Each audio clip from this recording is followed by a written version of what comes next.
وعيدي عيد عيدة عشيري درس ونقبة عيد العافية عيد مبارك عيد ونكسن كعيدة.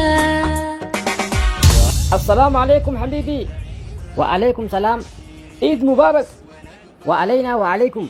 برو عيدا يا ربين جي وچو عيدا خنيو فني وجين شاشا يچاو لغا yeroo nama shaashaa wajjin jettu barbaadadhu an iida laash je'eetiin lash je'ee rafee hirribaan dabarsu deema. hay maaliif rafta iidaan maali huccuu iidaan bitanne een bitanne jireenyaan nu jallatee rabbi nu haa tolchu ati bitatte fakkaata jaboo gammaddaa. maal gaafatta an fedhe xiyya hundi bar biyya alaa jiranii ameerikaa kanadaa ostiraaliyaa irraa doolaara naarobaniitiin bitadhe. an fedhe xiyya hundi baadiyyaa jiranii bar awwadaay gandi usmaan gandi limaay agajoon hundi ganda keenya isaanuu amma rakkoo jiran rakkoo jiran jimaa duraan gurguratan keellaa irratti irraa qabanii miidhaan irra deemanii magaalatti irra rakishee namarraa bitu dhabanii khasaaranii ifiifuu rakkoo keessa jiran wallaahi ateefi xiyya ka duraan nu gargaarulleen innillee rakkoo jira. duuba maatii inni iddoo jechuudha. inni idu silaa maallaqa takkallee nu maal kanne huccuun iidaa qaalayoteessiif irraa dhisne. edaa maallaqa xiqqaatullee akkatan ilaala adeerri keenya ka duraan jimaa gurguratee huccuu iidaa nu bitu barana humaan qabu halee awwadaa'ee dhufee ijoolleen tuyyatiima akkamitti waaniin barsiisee dhabanii je'ee ilkee lamaan dahabaa ofirraa qabu buqqisee gurguree hodhaa huccuu iidaatiin bitadhaa je'ee maallaqa nuu kannee kute maallaqaatu nuun gahiin malee.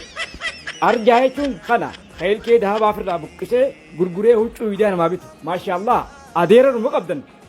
eewwa alhamdulillah akkasitti maallaqa inni naa kanne qabadhee taayewaan seenee hoggaan uffata gaafadhu uffanni qaalii kopheen qaalii wanni hundi qaalii maallaqaan an qabuu fi gatii isaa yaaman jechiisami akkasittiin deemee taayewaan gatii dhaqe taayewaan gatiitis sandaran qaalii hoggaan gatii godheef elefaantee dandharraarraas bazii waagaa unkaan libs paanta gazaamnan jee tokkofaan akkasittiin deemee salleew seene salbaajis gisheen gatii gaafadhu salbaajilleen qaalii kolkoloo jeetumaan jooniyaa bitadhee mooniraa dizaayin geessee aboo qofa bishamsatti iidaaf naa hodhii jeen nalaaleeti jaaloo akkamitti kana si hodhaa uffata guyyaa idaa anaa ispoonsar si taanaan jeetii hunoo amma naa hodhu jira garuu iidaaf naaf hin dhaqqabu malee.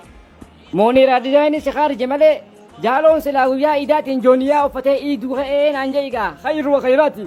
eewwaa silaa jooniyaa kootatti hodhadhee uffachuu ka'e alhamdulillah rabbiin na fure. hayaa gaana geetti baruu iida hakkoon tee mataan adiida.